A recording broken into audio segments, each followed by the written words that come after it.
کہ میں دردناک مناظر آپ تک دکھا سکوں اور پہنچا سکوں۔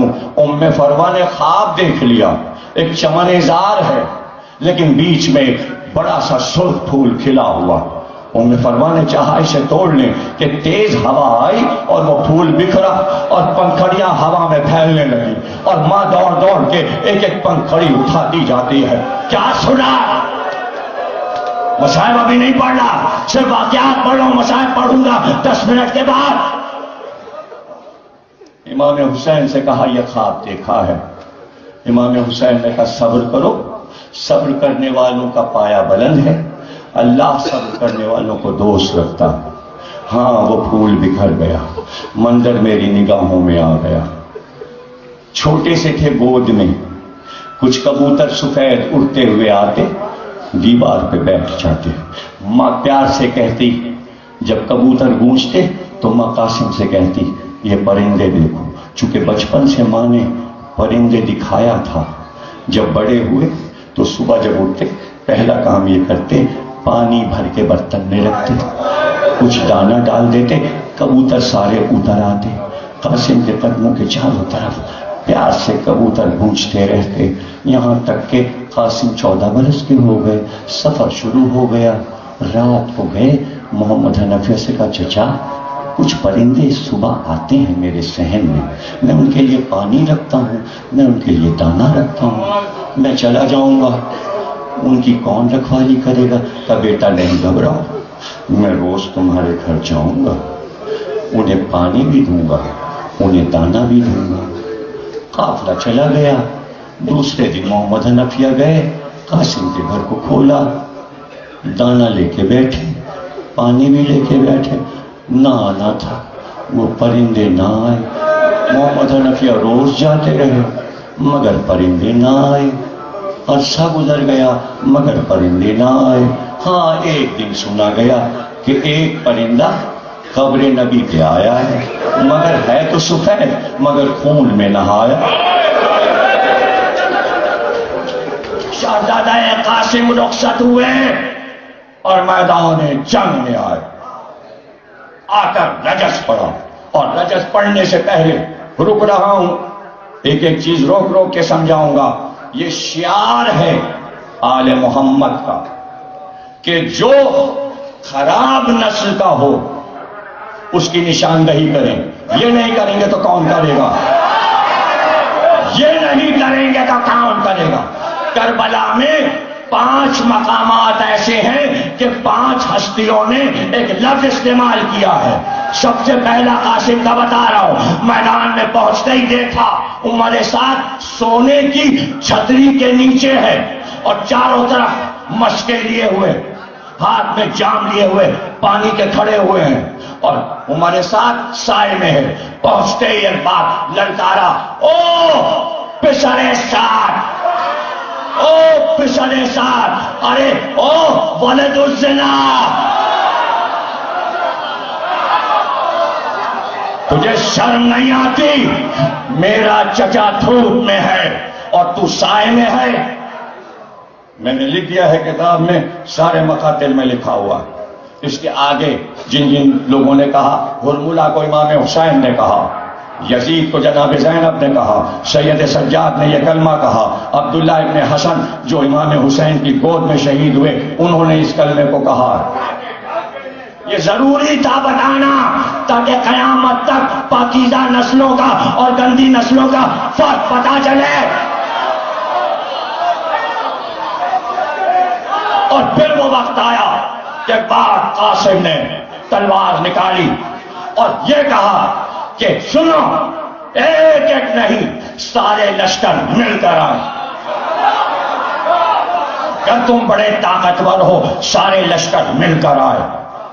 آگے کی پلٹنیں بڑھی، حسن کے بیٹے کی تلوار چلی۔ اب جو تلوار چلی تو کبھی ادھر آتی تلوار اور کبھی ادھر جاتی تلوار، ایک بار بھی قاسم نے سپر نہیں لی، تلوار چلاتے ہوئے بڑھتے گئے، یہاں تک کہ عمر سعد کے لشکر کو پیچھے ڈھکیل دیا، اور پھر جہاں کھڑے تھے وہیں واپس آئے، بھیجو بھیجو اگر کوئی بہادر ہے۔ جو آگے کی صف میں تھے اور جن کی لاشیں گری تھی خوفزدہ ہو کر پیچھے ہٹ گئے. اب کوئی آگے نہیں بڑھتا. دوڑ کر کسی نے بڑے بڑے پہلوانوں کو اطلاع کی کیا پریشانی ہے. پسر سعد نے کہا ارزق کو بلاؤ, ارزق شانی کو بلاؤ. اس نے کہا کیا عباس آئے ہیں؟ اس کو معلوم تھا کہ جب عباس آئیں گے مجھے بلایا جائے گا. سردار بلا رہا ہے. پہنچا, کہا کیا بات ہے؟ کہا وہ ایک لڑکا ہے 14 سال کا, اسے جا کے قتل کرو, اس کا سر کاٹ کے لاؤ. کہا تو میرا نام مٹانا چاہتا ہے؟ میں بڑی بڑی لڑائیاں لڑا ہوا ہوں, اتنا نامور پہلوان ہوں, میں ایک بچے سے لڑ کر اپنا نام و نشان مٹا لوں؟ جب عباس آئیں گے تو دیکھا جائے گا. سارے اس بچے نے سارے لشکر کو ہلا دیا ہے, تو کیا سمجھ رہا یہ بچہ ہے؟ خود پسر سعد نے کہا یہ ہاشمی جوان ہے, تجھے اس کی تلوار کا لوہا نہیں معلوم اور اس کی طاقت کا اندازہ نہیں ہے. کہ دیکھ تم مجھے بدنامی کی راہ پر مت لے جا, میرے 4 بیٹے ہیں, اس میں سے ایک بیٹا جائے گا اس کا سر کاٹ کے لائے گا. 4 بیٹوں کو ارزق نے بلایا اور بڑے بیٹے سے کہا جا اور جا کر اس کا سر کاٹ لا تاکہ پسر سعد سے تجھ کو انعام ملے. وہ آیا, قاسم نے اس کی طرف دیکھا اور پھر لشکر کی طرف دیکھا, پھر لشکر کی طرف دیکھا. یہ پہلا وار نہیں کرتے, اس نے آتے ہی نیزے کا وار کیا. قاسم نے تلوار اٹھائی, نیزے کو آدھا کاٹ دیا. جب اس کا نیزہ کٹا تو اس نے تلوار نکالی. جب اس نے تلوار نکالی قاسم نے 2-3 بار اپنے گھوڑے کو کعبہ دیا اور پھر سامنے آتے تھے, کعبہ دیتے اور پھر سامنے آتے.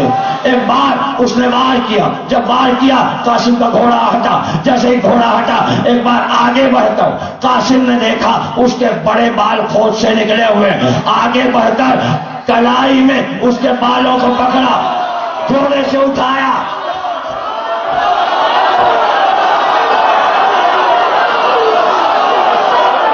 تم سلامت رہو, تم سلامت رہو. ابھی فضا میں تھا کہ آگے گھوڑے کو دوڑا کر قاسم نے اس کے بیچ سے آدھائے. ارزق کا پہلا بیٹا مارا گیا, آنکھیں اندھیر ہوئی. فوراً دوسرے بیٹے سے کہا اب تو جا. جب وہ آیا قاسم نے کہا تو بھی اپنے بھائی کے پاس جانا چاہتا ہے؟ اس نے آتے ہی نیزے کا وار کیا. بھائی میری طرف دیکھنا, اس نے نیزے کا وار کیا. قاسم نے اس کے نیزے کی آنی کو انگلی میں ایسے نیزے کی آنی کو لے کر اور دونوں انگلیوں کو بند کیا اور اس کے بعد گھمانا شروع کیا. جیسے جیسے گھمایا ایک بار گھوڑے سے گرا دیا. کلائی موڑ کے قاسم نے بتایا علی نے خیبر کا دار.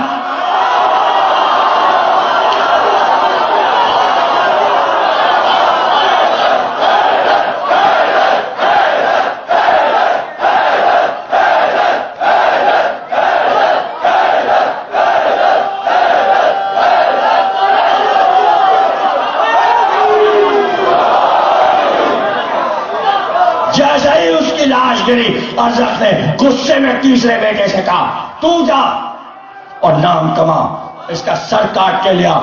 تیسرا آیا, پرچم لیے ہوئے آیا, غرے میں آیا, غرور میں آیا. قاسم نے پرچم دیکھا, پرچم کو دیکھا اور ایک بار کہا اسی جال میں مچھلی پھنسے گی. اب دیکھیے گا وہ پرچم لیے ہوئے, اب ہوا کا رخ دیکھیے گا, جدھر ہوا ہوگی پرچم ادھر اڑے گا, جدھر رخ ہوگا پرچم ادھر مڑے گا. قاسم نے ہوا کی رخ پہ اپنے گھوڑے کو کعبے پہ لگایا. اب کعبہ سمجھنے کے لیے جب میرا ذوالجناح آتا ہے, اس میدان میں بھی شام کو آیا تھا, جو ابھی برآمد ہو رہا ہے, ہمارا ذوالجناح سقی بادشاہ یہاں آ کے دوڑتا ہے تو اس کو کعبہ دیا جاتا ہے. بیچ میں ایک لکڑی باندھ کر رسی باندھ دی جاتی ہے, اس کے گرد دائرے میں گھوڑا دوڑتا ہے, اسے کہتے ہیں کعبہ. جب دائرے میں دوڑے گا تو کعبہ. قاسم نے جس رخ ہوا تھی اس رخ پہ گھوڑے کو کعبہ دینا شروع کیا. اب تعاقب میں وہ بھی